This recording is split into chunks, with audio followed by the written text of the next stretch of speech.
Ito mga pre, ang DIY nating Davis Wall Art Industria Wall Finish. Paano ito gawin ng DIY lang? Ito mga steps.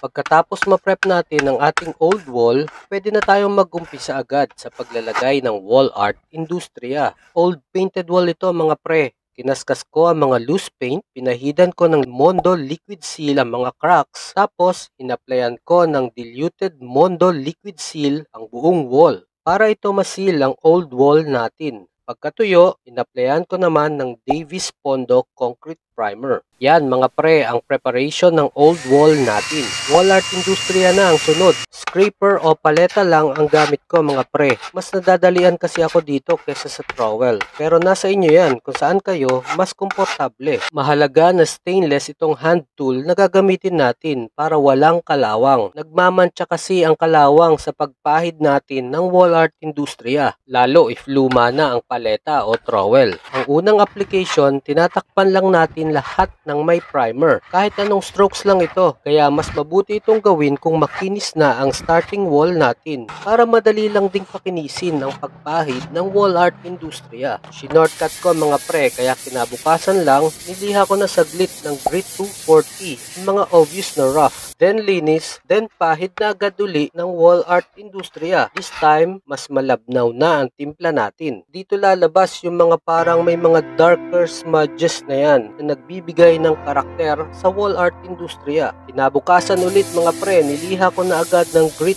240 lahat. Madaling masalat kung alin pa ang hindi pa nadadaanan ng liha. Yan, siguraduhin lang nating malinis at walang alikabok, then wall art industria clear top coat na. Gloss ito mga pre para di ganong kapitan ng dumi. 3 times tayong mag-apply ng ating top coat mga pre.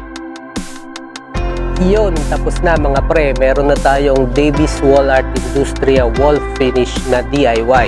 Special color to mga pre. Pwede rin kayo magpatimpla ng special color. Napakaraming colors sa pwedeng pagpilian. Browse lang kayo sa aking Facebook page. Meron akong video dyan sa aking mga reels. Yun lang mga pre, salamat sa panonood.